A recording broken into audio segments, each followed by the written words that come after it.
This is the 2023 Volvo S90. And there are some changes to report for 2023. The trim levels have been changed, or maybe a better way to put it, more accurate, is they have been simplified. Gone are the inscription, momentum, and R design in favor of the Plus and the Bright trim levels, or should I say Bright and Plus in that particular order. The exterior color on this model that I borrowed from my friends here at Volvo Cars of Shreveport is Thunder Gray. We're going to take a look at the inside and the outside in detail today in our video. If this is something you want to purchase and you're interested in buying it from Volvo Cars of Shreveport, check out the link down in the description of the video. It will take you to the website. If it takes you to a different part of the website other than this particular vehicle, that means it's already been sold. Looking from the front end at the Thunder Gray S90, one thing you're going to notice here is that it has the classic Volvo grille. That's been around for quite a while, but it's really been a mainstay with the brand, and it really helps people to identify with these Volvos. I think it looks nice and does not look outdated, but tell me what you think in the comments. Daytime running lights are LED, as are the headlights and the fog lights down there. A very nice surround on the fog lights right here. You also are going to have quite a bit of chrome all around the vehicle. And then obviously the Thor's hammer look to the headlight housing here with the blinker. That's why you want to use your blinkers when you're driving down the road, because they look so good. And just in case you're curious, you've got the 19-inch wheels wrapped by all-season tires. And then we've got the heated power adjustable and power folding side view mirrors, the turn signal indicators built in, and obviously you're going to have the remote right here. Let me pull that out and show it to you real quick. No changes for 2023 in this area. Obviously, there's nothing on the face as far as any buttons or anything like that. Everything's located here on the side, but it does make it easier to use. You can obviously walk up and touch the door to lock and unlock, or touch the handle to lock and unlock. But don't worry, I've had people ask about this before. That doesn't mean that somebody can just walk up to your vehicle in traffic and unlock the vehicle by touching the door handle. They have to actually have the remote on them to do that. And when the remote's inside the vehicle senses that, and you don't have to worry about any safety issues. And this, as you can see, is the B6 all-wheel drive model. And that area is surrounded by a very tastefully done taillight housing. As far as the overall design of the light goes, the flow just looks right. It looks elegant, as it should with one of these Volvos. Obviously the Volvo logo there in the center of the trunk, and S90 badging right down here. Now, you don't really have a true spoiler back here, but kind of a lip spoiler of sorts that works its way up off of the trunk. It looks nice, and all of this is here to help with aerodynamics, to give the vehicle the best possible aerodynamics for great gas mileage. What exactly is the gas mileage? Let's pop that hood open and we'll talk all about it. And before I pop the hood, just in case anybody says, do those mirrors really fold? Yes, they do, as you can see. Under the hood is the 4-cylinder, 2-liter turbocharged engine. It puts out 295 horsepower and 310 foot-pounds of torque, made it to an 8-speed automatic transmission, and ultimately putting power to the ground through all-wheel drive. And now those all-important MPGs, 23 highway, 32 city, 26 combined, and according to Volvo, you should use 3.8 gallons of gas per every 100 miles you drive. And here is something to help make that even more simple to understand. This is a 15.9 gallon gas tank. As we work our way around the vehicle, you can see the chrome surround for the windows, and a little combination here of the chrome surround with the gloss black here in the areas of the windows where you see that, not only here on the doors themselves, but also really within the interior of the window right here. It's not actually on the outside like it is right here. More of that chrome down there on the lower portion of the door, down on the door sill down there. And we do have a power trunk right here. Let's go in here and push the button to open that up, and I'll show you the ins and the outs of what you can expect to find. There are a couple of different ways to do this. We'll open it this way. 15.9 cubic feet of cargo capacity is what you have. And you do have space on the side here. You can put something in there to hold in place. That net's going to hold it. The little cargo net will hold it in place. Obviously a 12-volt power outlet that could come in very handy in this area. And then a couple of hooks, one on each side, to hold, well, whatever it is you want to hold. Now, let's see here if I can do this. I'm going to show this to you in real time and not just tell you about it. There is the pass-through that you can use for, well, whatever you need. You have something that doesn't necessarily need to fit back here or can't fit back here, but you don't have to lower the rear seats down. Well, that's helpful to have. Now, if you do want to lower the rear seats down, let me put this back in place for now. You do have the buttons right up here that you're going to push to lower both sides. So we're going to hit those, and then that lowers and that lowers. And that is how you ultimately will maximize your cargo capacity. And it's kind of hard to hold this floor up one-handed, but I'm going to do it and show you that you do have a spare tire located underneath the floor in this rear cargo area. And to make things easy, obviously, you can just push that button to close the trunk, or you can push the other button, I should say, to close the trunk and lock the interior. And here with the door panel for the rear doors, well, there's quite a bit going on here. A nice large door bin, a lot of space there, a little bit more space within this little section right here. These are child safety locks. If you push that, it's going to lock the door, and nobody will be able to get out from the inside. And then the wood grain panel right there. It's also comfortable right here. A very comfortable, cushiony armrest, so nice soft touch materials. And you do have the ability here with one touch for lowering the windows and also for raising the windows, but that's not all you have here.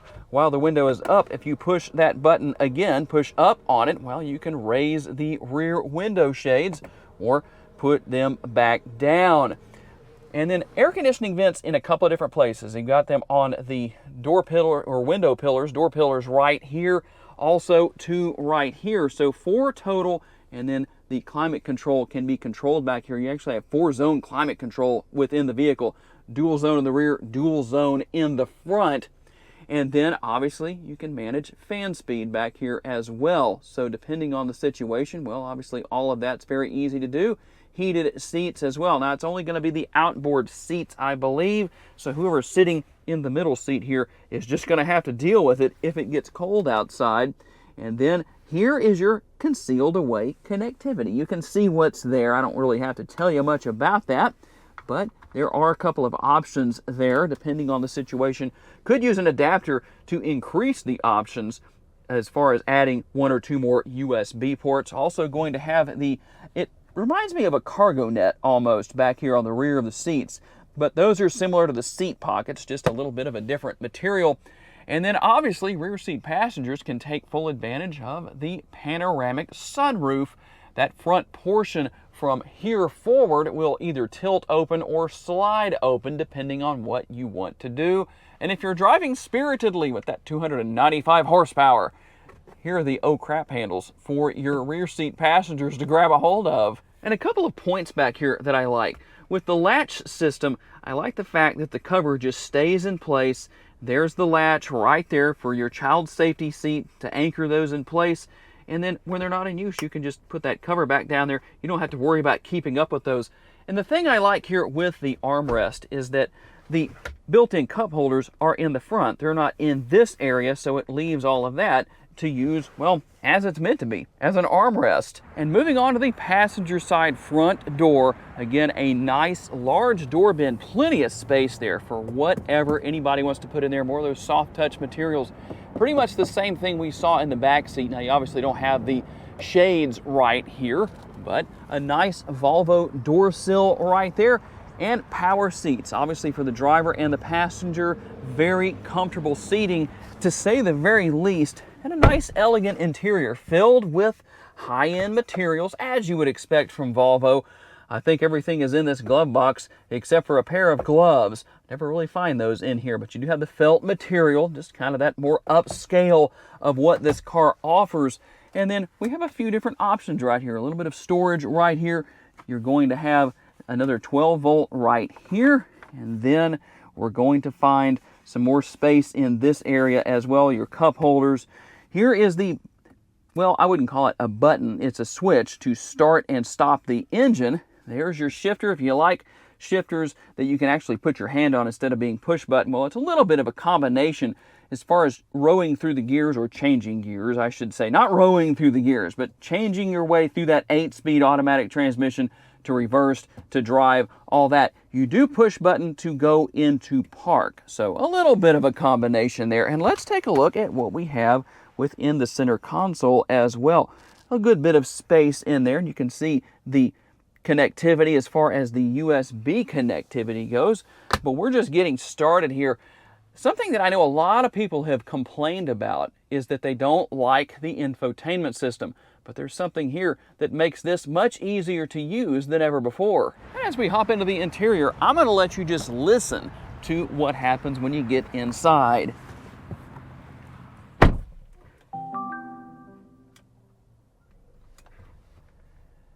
I don't know how well you could hear that, but you didn't actually hear the sound of the starter starting the engine because, well, there's not a conventional starter here. You have that 12-volt lithium-ion battery that starts the engine, and it does a lot of other things for the vehicle as well, but that's just one of the things you don't have to worry about here. So a very nice convenience, to say the least. The digital instrument cluster, very easy to read and use. Nice to have that navigation built in right there, literally in your face, so you're not having to look over here if you're using navigation, but there's actually an even easier way to deal with that. I'll show you in just a second. And you have seat memory. Obviously, you've got the brushed aluminum door handles right here, as well as the trim and more of that wood grain trim throughout the entire interior right here, as you can see. So everything looks elegant, as it should. Again, those high-end materials, and you probably know what else is here. I don't need to tell you about all of that. You've got your steering wheel mounted controls here, cruise control. Here's your blinker lever for letting people around you know what you're doing when you're turning to the right or turning to the left or changing lanes. And then the controls for your headlights and those fog lights. Controls right here on the right-hand side of the steering wheel for the windshield wipers. And just an overall nice, elegant look here, to say the very least. There's your control for volume and turning the radio on and off. I probably don't need to tell you much about what else is here. But the infotainment screen, something that a lot of people have complained about over the years with Volvo. So I think Volvo finally listened and said, hey, we've got to do something about that. That's why they've given you a Google Assistant. That's not only going to work with maps, but with many other commands as well. Let me just give you a quick example. Hey, Google, how far can I drive? You can drive for about 29 miles with the remaining gas. So there you go. Pretty easy to use, pretty easy to figure out. Now, you still have the controls within the infotainment screen for the AC, but on some of these models, she will control that via voice commands as well. And then we'll go in here. We obviously have heated seats and the heated steering wheel as well. And then when you go in here, let's see, I don't know if we can connect or not. We're going to have to deal with that later on. I haven't paired a phone yet, so I can't show you everything there, but that's where your apps are found. So a few things that we can't deal with there, but a real simple system to use here. People have said it's hard over the years. I think it's easier than ever, especially with Google Assistant. And then you do have the backup camera right here, nice and clear. That definitely makes a difference. In fact, right here, we can go in and look with multiple views from multiple angles. It's very nice. All you have to do is just touch the screen on whichever area of the vehicle you want to zoom in on, and it's going to show you. Even have the front view right there. So a lot of nice modern conveniences here.